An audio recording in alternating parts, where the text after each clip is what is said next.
Hello guys, good day po. Welcome back sa ating channel Coins TV. At eto nga guys, itutuloy natin yung ating coin hunting series dito sa halagang 1,700 na ipinahiram sa atin ng aking kapatid.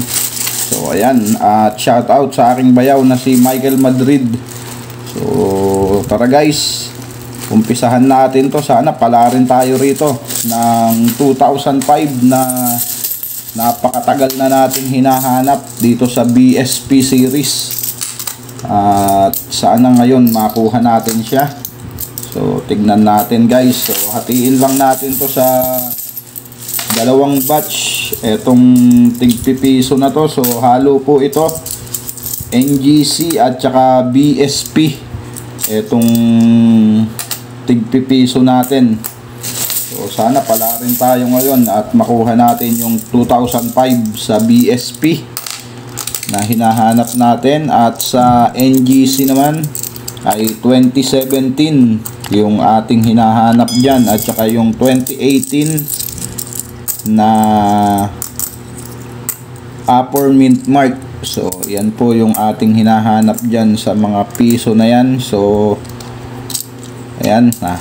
Hatiin na natin sa dalawang batch guys. So kunin na natin tong dalawa at umpisahan na nga natin tong ating coin hunting ngayong araw na to. So sana pala rin tayo. Ang ating first coin BSP, so 2017 common. At kailan kaya ibibigay sa atin yung ating hinahanap dito. Yan. At maraming salamat sa aking mga subscriber na walang sawang sumusuporta dito sa ating channel. So, maraming salamat po sa inyong lahat, mga ma'am, mga sir, maging sa mga silent viewer natin dyan at viewers natin sa abroad. Maraming salamat po sa inyong lahat sa suporta, at maging sa mga kapwa nating coin hunter. Yan, maraming salamat po, at sa mga idol natin na coin collector. So ano ba yun? 2019. Kala ko 2018 na upper mint mark. So isa yon sa mga hinahanap natin. 2014 na may pagka off center pa dito guys. Oh. Mas maganda sana kung mas malaki. So come on. Next coin 2016. And we have year 2014.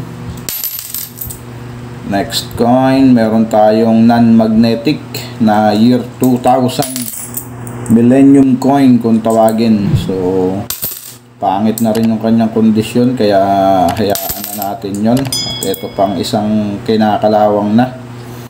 So bago-bago lang pero kinakalawang na yung ating mga bagong barya. So hindi na ganun kaganda yung ginagamit na materyales sa ating barya guys. So sana pala rin tayo ngayon. Tingnan natin kung makakakuha tayo.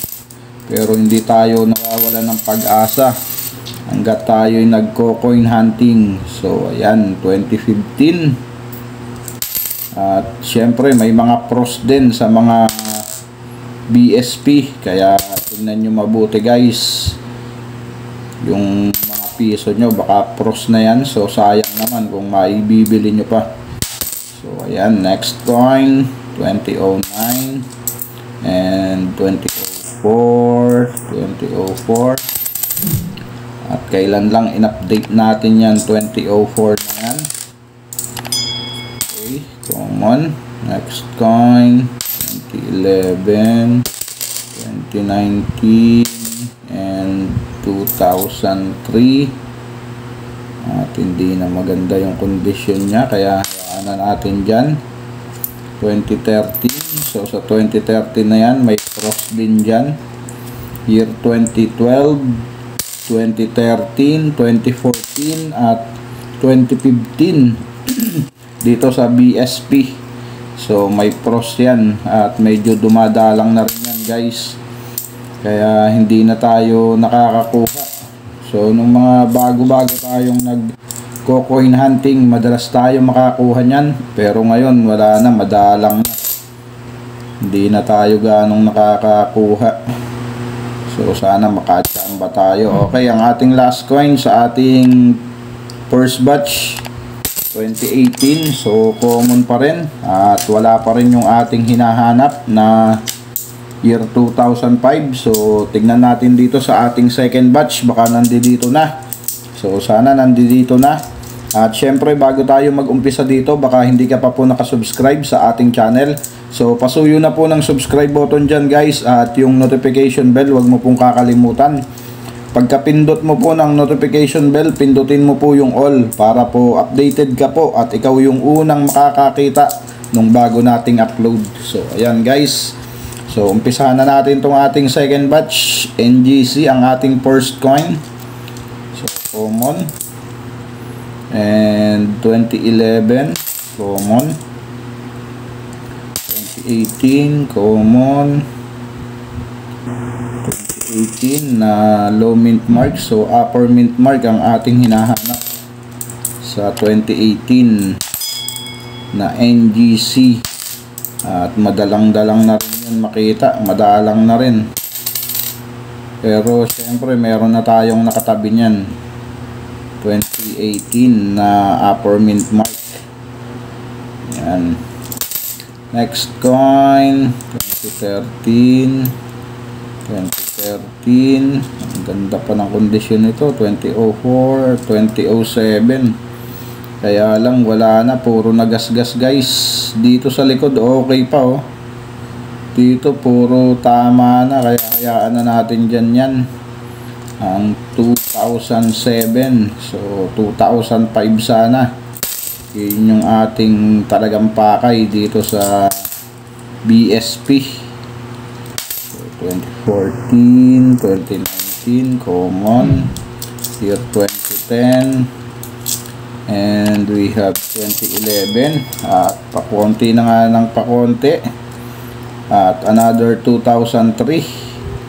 At hayaan na rin natin dyan yan dahil marami-rami na tayo nyan, at ang gusto natin yung nang maganda talaga ang kondisyon bago natin siya i-keep. Okay, 2018 na low mint marks, so common. Next coin 2019 na low mint mark, 2019, 2015, 2018, so wala. 1999 na non-magnetic, so non-magnetic ang 1999, so common.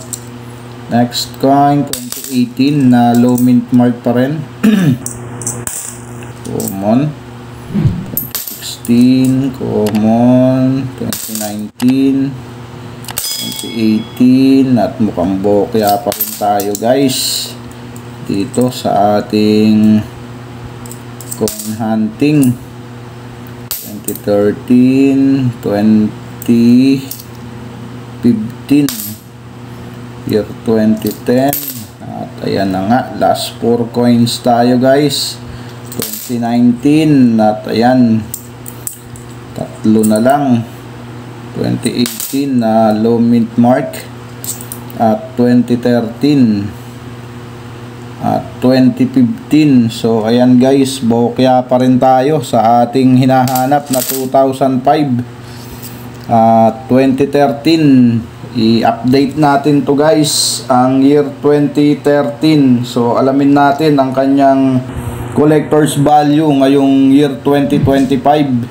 So punta lang tayo dito sa ating kaibigan na si Mang Google guys, at alamin natin ang kanyang collector's value ngayong 2025. Yan, search lang natin dyan ng 1 piso BSP Numista, at yan, dito tayo sa magnetic dahil ang 2013 ay magnetic, at diretso na nga tayo. At itong ating na-hunt ay die 3, at diretso na tayo sa ating i-update na 2013 na die 3.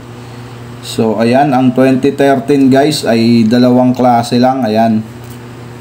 At ang ating na-hunt ay itong reverse 3 na may frequency na 24%. So ayan, die 3. Dalawang klase lang pala to guys. So i-update natin parehas yan. Ito muna, dito muna tayo sa ating nahunt. Ang kanyang collector's value dito sa good condition at very good ay 7 pesos at 10 centavos. So same lang silang dalawa. Dito naman sa fine condition, 9 pesos and 10 centavos. At sa very fine at extra fine, 12 pesos. At sa AU condition, 12 pesos din. So same silang tatlo, mula very fine hanggang AU condition. At sa uncirculated ay 31 pesos. So ayan, medyo mababa talaga siya guys. Dahil 24% ang kanyang frequency. Kaya masasabi natin na itong 2013 na reverse 3 ay common lamang.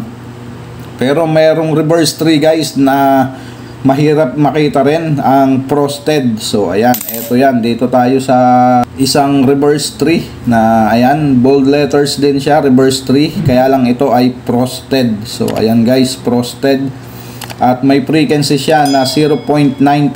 So napakaliit lang guys, kaya medyo mahirap na rin makita ngayon to, itong reverse 3 na frosted. So kung may kukunin tayo guys sa year 2013 na piso sa BSP, so ito yung kuhain natin, yung frosted.